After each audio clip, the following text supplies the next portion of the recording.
Благодарам, председателе.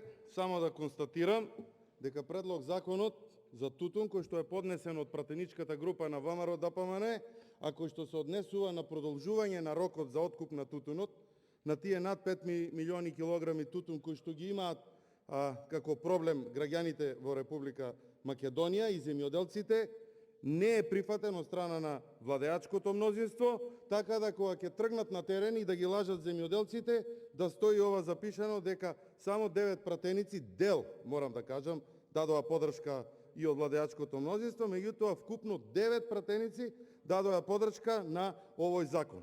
Очекувам да станат и од владиното мнозинство сега, да кажат зошто не се пратениците внатре, меѓутоа пратениците нема да бидат внатре додека не почне седницава и додека владеачкото мнозинство нема 62 пратеници во салата. Благодарам.